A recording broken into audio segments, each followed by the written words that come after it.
A house can be full of people and still hold no one who will sit up with a frightened child at 3 in the morning. Don Toms Escrisega had learned this the hard way. Welcome to Stories Between Lives. That autumn, on a cattle ranch in the dry country of Coahuila, the drought had burned the llano to dust, and the nights had turned cold and clear. And every one of those nights, the same thing happened. Somewhere in the big dark house, a small boy began to scream. It was Emilio. He was 6 years old. He had been screaming himself awake since the night his mother was buried. That night the scream came just past 3, the way it always did. Toms was already awake. He was always awake now. He lit the lamp and went down the cold corridor and did what he had done for 8 months. He sat on the edge of the boy's bed. He said his name. He got nothing back. Emilio did not see him. The boy's eyes were open, but he was somewhere else, somewhere no father could follow. Toms had brought healers from 2 towns. He had paid for novenas. He had offered the boy every colt on the ranch. Nothing reached him. Nothing ever reached him. And then, over the screaming, Toms heard a sound that did not belong to the house. Someone was knocking at the gate. He carried the lamp across the yard through the cold mist. At the porton stood a woman he had never seen. She was soaked through, thin, wrapped in a worn rebozo, a small bundle held against her chest. "I heard the child," she said. "That was all. Not good evening. Not forgive the hour." She said, "I heard him from the road. Let me try." Toms should have turned her away. A stranger at 3 in the morning. He never could say, afterward, why he stepped aside. She crossed the yard. She went into that dark room without being led, as if she already knew the way. She knelt by the bed. She did not touch the boy. She only began to sing, very low, an old song from some other part of the country. And little by little the screaming stopped. Emilio's eyes found her face. His breathing went soft. He slept. Tom stood in the doorway and could not speak. When his voice came back, only 4 words came with it. "Can you stay tonight?" Her name was Luca. She sat by the dead fire until dawn, and when he asked, she told him a little, and only a little. She was the daughter of a curandera, a healing woman from a town 3 days to the south. She had learned at her mother's side how to quiet the sick and the sleepless and the grieving. "My mother could hush a whole ward of frightened children," she said. "I only ever learned the songs." "The boy's mother is dead," Tom said. He did not know why he said it. Luca nodded slowly. "I know that sound," she answered. "I have made it myself." Her own mother had died 4 years back. After that, Luca had kept house for a wealthy widow, for wages, for 6 long years. Then the widow died too, and the widow's son did not want to pay 6 years of back wages. So he did the simplest thing a cruel man can do.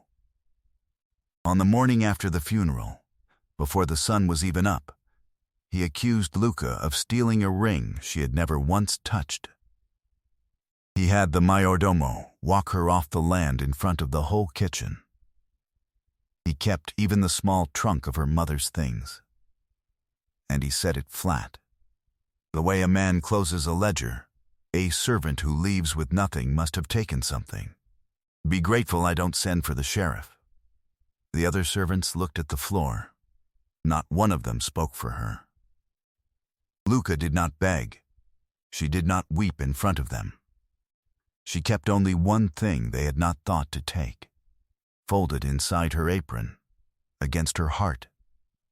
A single photograph of her mother. Then she walked out of the gate and kept walking. For 3 weeks, she slept under the arches of church atriums. She washed at cattle troughs in the gray dawn. She grew thinner and quieter. And then, on a cold night of mist, a boy screaming reached her from the road, and something in it, a grief she knew from the inside, turned her feet toward a stranger's gate. In the morning, Toms was ashamed of his midnight question. He was a proud man, a widower of 8 months, and proud men do not easily say, "I cannot do this alone." So he said it the only way he knew how. He offered her work, not charity, work and honest wages and a roof, as the boy's Nana. Luca knew exactly what a closed door costs a person. She did not insult him by refusing. She untied her bundle and stayed. The ranch was a wide, dry place of mesquite and dust. A windmill turned slow over a half-empty well. The cattle were growing thin on the burned llano. Everyone on that ranch was waiting for a rain that would not come. And everyone in the house was waiting for a single night the boy would not scream. Old Nana Chol watched the stranger from the kitchen door and did not trust her. 30 years guarding one family will make a woman like that. "We've had healers before," she muttered. "They take their coin and they go." "I haven't asked for coin," Lucas said, and went on peeling the boy's supper. Emilio followed her from room to room all that first day and never once let her out of his sight. There was a canary by the window of the sala, in a little wooden cage. It had been Belm's, the dead wife, the boy's mother. And since the day of the funeral, Chol told her, the bird had not sung one note. It only sat in its cage, silent, like the boy, like the whole grieving house. Luca looked at the silent bird a long time. What she could not have known, hanging her rebozo on a nail that first morning, was that she had not come to that gate by chance at all, and that the reason she could reach the child was older and deeper than any song she knew. A rhythm began, the way a rhythm does. Before the sun, Luca lit the fire and set the coffee. Emilio came to her barefoot each dawn and sat close on the bench. The first mornings they only hummed together. Then she began to name things aloud, softly, the way you teach a small child. "This is the fire. This is the jar. This is the door where the light comes in." The boy watched her mouth. He said nothing. But he came earlier each morning, and each morning he sat a little closer. By the 4th day he was carrying her the kindling before she asked. Then one gray dawn she hummed by the window, near the cage, and the canary answered her. One thin note. Then another. Nana Chol dropped a plate in the kitchen. The bird had not made a sound in 8 months. Emilio looked up at it. "Mom's bird," he said. 2 words. The first words the boy had spoken since they lowered his mother into the ground. Luca did not gasp. She did not call the house to come and see. She only said, as evenly as she could, "Yes, mijo." He remembered how. He was only waiting for someone to start. Out on the corridor, Toms had stopped dead with a bridle in his hands. He stood there a long time, a grown rancher, unable to move, listening to his son speak again. That night, he did not ride to the town to sit alone with his grief. He stayed. He watched the boys sleep a whole night through. The house began to thaw from the inside. Luca swept the corridor and mended shirts by lamplight.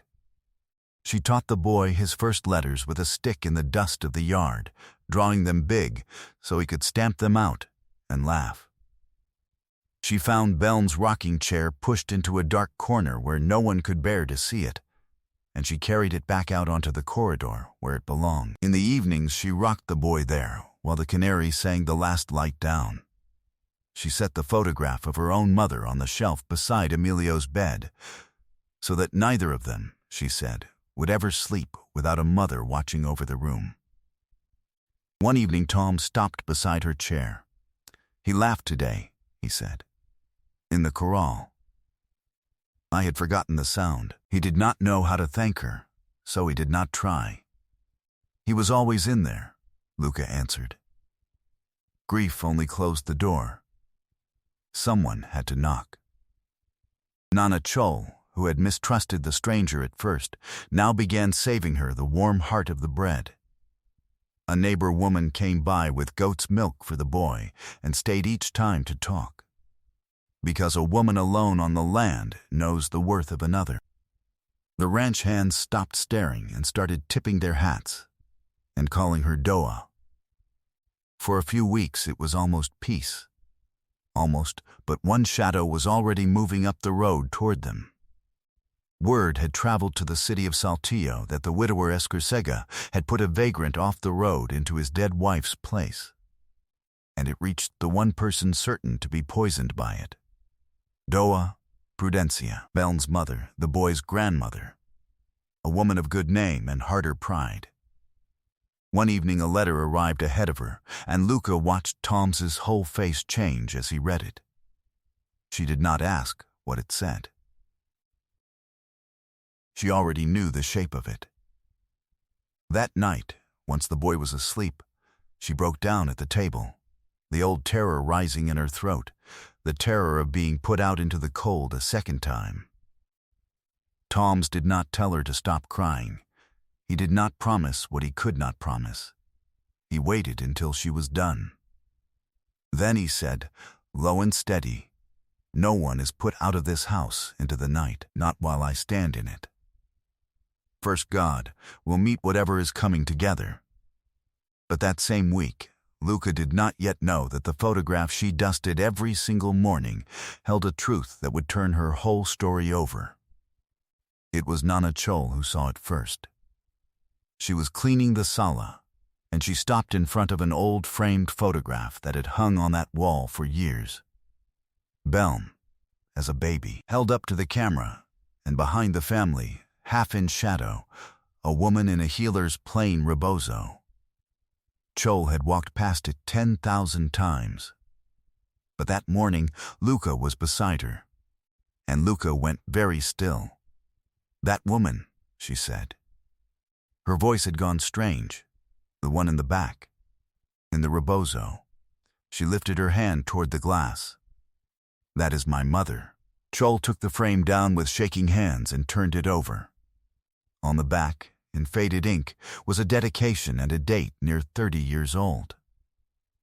Luca read it aloud, slowly, for the house of Beln, who lives by the grace of God in the hands of Doa Remedios, curandera, who did not sleep 3 nights so that this child could. Chol lowered herself into the rocking chair. She remembered it now, all of it. "The fever year," she whispered. Beln was a baby, not yet 1 year old. We had already lit the candles for her. The priest had come and gone. We had given the child up for lost. Her old eyes filled. And then a curandera came down from the south. A woman named Remedios. She stayed 3 nights and 3 days. She did not sleep. She pulled that baby back from the very edge with her own 2 hands, and when Doa Prudencia tried to pay her in silver, the woman would not take a single coin. She asked for only one thing, that the house remember her. Chol looked up. "You are her daughter." The room was silent. "The baby your mother saved grew up," Chol said. "She became a woman. She married Don Toms. She became this boy's mother, and when she died and left a child that not one of us could reach, Providence sent her road-worn daughter down the very same road 30 years later to save him." Luca held the photograph against her chest, over the place where she had carried her mother's picture through all those cold weeks. She understood now that she had not wandered to that gate at all. A mercy her mother had done one fever-lit night and taken no silver for, had been waiting all this time in the dark. And it had come back, wearing Luca's own tired face, to save the grandchild of the child her mother once refused to let die. Toms came in from the corral and heard the last of it, and he had to sit down. "Beln used to say she was alive on borrowed grace," he said quietly. "She never knew whose." Chol took Luca's hand in both of her old ones. "You did not come here to be a servant," she said. You came to finish what your mother began." Luca could not answer that. She only looked toward the room where the boy slept, and at the quiet house that had turned, in a single morning, into the last chapter of a story begun before she was ever born. Outside, the dry wind moved through the mesquite. And a long way off, over the Sierra, the first thin clouds were beginning to gather that no one had noticed yet. For the first time since her mother's death, Luca did not feel like a woman the world had thrown away. She felt like a woman who had been sent. Doa Prudencia arrived 3 days later. She came in a hired carriage, in black silk, with a lawyer's letter in her glove, and no intention of leaving without her grandson. She did not raise her voice. Women of her name rarely need to. She had come, she announced in the sala, to take Emilio to Saltillo, where a grandson of hers would be raised properly, among his own people, and not half-mothered by some barefoot stray from the road. She looked at Luca the way one looks at a stain on a good tablecloth. "Send the servant to pack the boy's things," she said, and then send her back to whatever ditch she climbed out of. Tom started to answer, his jaw tight. But it was Nana Chol who stepped forward first, and 30 years of loyalty were standing up in her voice. "Before you throw this woman into the road, Doa Prudencia," she said, "walk to that wall. Look at the photograph. Look at who stands behind your Beln's cradle." The old woman turned, impatient. "That is Doa Remedios," Choli said. "The curandera, the one who sat 3 nights and would take no silver. The one who saved your Beln when you yourself had already lit the candles for her. And this woman," she pointed at Luca, "is her daughter. You are a grandmother tonight, Doa Prudencia. Only because her mother would not let your daughter die." The grandmother's face went the color of ash. She crossed to the wall. She looked at the photograph a long moment. And she remembered. Her gloved hand came up to her mouth. And then a small voice spoke into the silence. Emilio had crept in and buried himself in Luca's skirts, and the boy who for 8 months had said almost nothing spoke up now, clear and afraid, in front of them all. "I'm not going," he said. Both arms locked around Luca's waist. "She stays. Mam's bird only sings for her." Luca knelt and held him. Then she stood, and she faced the grandmother, and she spoke without heat and without fear. "I did not come to take your daughter's place, Ciora. No one alive can. I came because a child was screaming in the dark, and no one in this world could reach him. That is not a thing you inherit.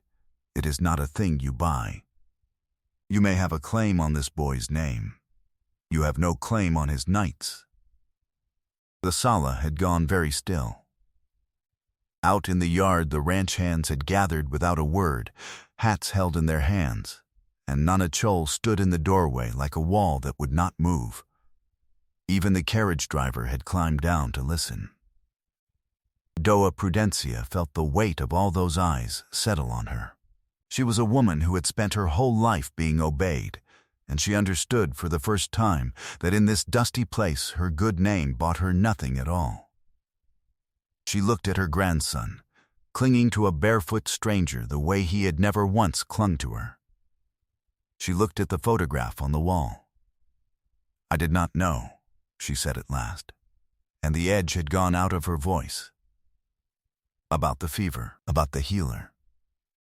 My daughter never told me she owed her life to anyone. She never knew it either," Tom said gently now. "None of us did. But the debt was paid all the same. Ciora, it has been paying itself out in this house for 2 weeks." Doa Prudencia stood a long moment with the folded letter in her gloved hand. Then, slowly, she put it away. She did not surrender it in words. Proud people almost never do. But she gathered her black silk about her, and she left without the boy. And as her carriage went down the long dusty road, the whole ranch stood in the yard and watched it go, and by nightfall the story was already halfway to town on the lips of the carriage driver. By the end of that week there was not a family in the whole valley that had not heard how the Escrisega grandson had been kept at home by a woman who arrived off the road with nothing. The daughter, they said, of the very healer who had once pulled his mother back from death. In the country, a story like that does not shrink in the telling. It grows, and they say that in her fine house in Saltillo, Doa Prudencia grew very quiet whenever anyone repeated it. Because a name can be argued in a courtroom. But love is only ever proven at 3 in the morning. Toms lowered himself into the rocking chair, and for the first time in 8 months his hands lay still, and the house all around him was quiet in the good way. The way a house goes quiet when every soul beneath its roof is finally safe. The rain came at the very end of that autumn. It came the way it always comes after a long drought, all at once, drumming hard on the clay tiles, running silver off the alero, soaking the burned leno until the whole world smelled of wet earth and green things waking up. The thin cattle lifted their heads to it. The half-empty well filled to the stone lip. And in the healed house the canary sang all day now, with the cage door standing open, because it no longer had any reason to be shut. A brown-legged boy chased it laughing from room to room, loud, unafraid of the dark, sleeping his nights straight through to morning. The ranch hands said the rain had come because the house had finally been set right. Luca only smiled when she heard them say it. She thought, privately, that it was the other way around, that the house had come right in its own time, the same slow way the rain always would, and that both were pieces of one long mercy that had simply taken 30 years to arrive. Belm's rocking chair was back on the corridor for good. Luca's photograph of her mother stood in a place of honor on the shelf, the old curandera watching over the house she had saved twice now, 30 years apart. One evening, with the boy asleep and the rain soft on the roof, Toms found Luca on the corridor. He turned his hat in his hands, exactly the way he had that first cold night at the gate. "I asked you once to stay a night," he said. "I asked too small. Stay for all of them, Luca, not for the wages. As one of us, as family." And Luca, who had once been walked off a property at dawn as though she were nothing at all, looked at the house that had opened its door to her on the coldest night of her life, and she stayed. Sometimes the kindness you give away returns to you years later, wearing a face you would never recognize. What Luca's mother gave one fever-lit night, asking nothing and taking no silver, waited 30 years in the dark, and then came home to save a child no one else could save. We plant our small mercies, and we forget them the same day. But God keeps a longer memory than we do, and in His own slow and certain time, He sends every one of them home. Who appeared in your life just when no one else was looking at you anymore? If this story reached something in your heart, leave me a comment and tell me where in Mexico, or where in the world you are watching from tonight. Give it a like. Subscribe to Stories Between Lives and hit the bell so you never miss a story. And share it with someone who needs to remember that no kindness is ever truly lost, and that a home is not the walls you own, but the people you refuse to put out into the night. Thank you for staying with me all the way to the end. Until the next story, from heart to heart. And that night the rain kept falling, soft and steady, over the ranch, and the full well, and the waking fields, and inside the house a canary slept in an open cage, and a boy slept without screaming for the first time in a year, and a woman the world had thrown away sat rocking slowly in a dead mother's chair, finally, and at long last, home.